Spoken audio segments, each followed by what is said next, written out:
At one point, Roddy Ricch was on top of hip-hop. With one of the longest charting singles in rap history, it seemed like he was poised to become one of hip-hop's next superstars. And unlike many other rappers who fell off due to scandals, legal trouble, or just mismanaging money, Roddy Ricch fell into none of that. He had no wild controversies or significant jail time. Yet somehow today, he's completely fallen off. It's just in general, like you never want to rise to the top too fast in anything, because usually when you get to the top, there's no other way to go but down. Right. Leading to the question, why did it happen, how, and where is he now? My name is Rashad Fashir, and this is how Roddy Ricch lost 99% of his fans.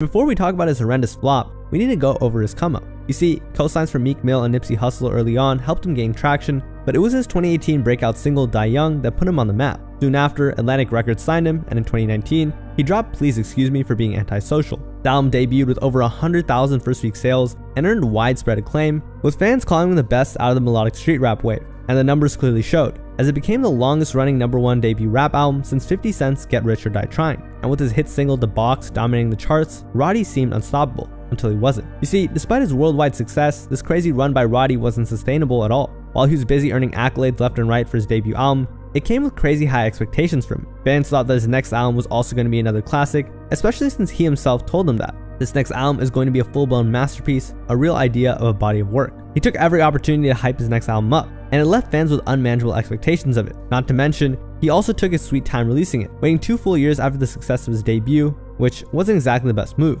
So when Live Life Fast finally dropped on December 17th of 2021, the album didn't come close to being a good project. And it definitely wasn't close to the masterpiece he had hyped it up to be either. Although it sold a solid 62,000 copies in its first week, fans and critics wasted no time complaining about how underwhelming it was. What he's doing here is just absolutely not special or stand out in any way whatsoever, especially in comparison with his pretty good debut album. And it wasn't just the critics who weren't exactly feeling the project. Fans were left shocked at how lackluster it was, writing, "I love Roddy, but in my opinion, this is his weakest album. The album feels all over the place, and I don't know, he just doesn't feel like he's enjoying it / lack of enthusiasm in some of his songs." Others pointed out the stark difference in quality when it came to his first album to this. To make it worse, his own subreddit roasted him for how bad it was, explaining that he tried to do something unique and innovative like Kanye's My Beautiful Dark Twisted Fantasy, only to fail horribly. Interestingly, in this interview, it was almost like Roddy knew that the only thing that came next after his meteoric rise was a painful fall off. It's the best thing. It's just in general, like you never want to rise to the top too fast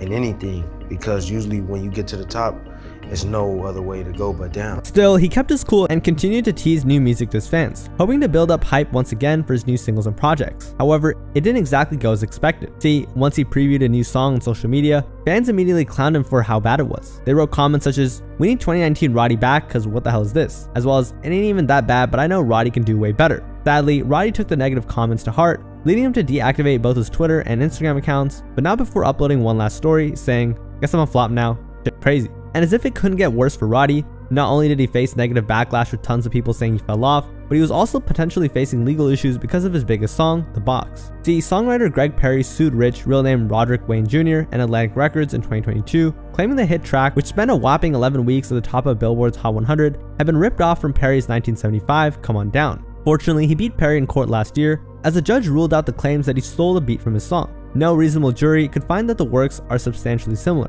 but at the time, the pressure was mounting up for him, because not only did he have the lawsuit to worry about, but he also faced another legal battle back in June of 2022. You see, he was set to perform at the Governor's Ball Festival in New York. The festival was sold out, with fans lining up to see their favorite rapper perform his biggest hits on stage. However, when the time came, Roddy Ricch was nowhere to be found. His much anticipated performance never happened, leaving fans confused and disappointed. Fans at the Governor's Ball who were waiting for Roddy Ricch to hit the stage in New York City Saturday night were thoroughly disappointed to learn they would not be seeing the rapper perform. Little did they know, the rapper that they all came to see had much bigger problems to take care of, since he got arrested just moments beforehand.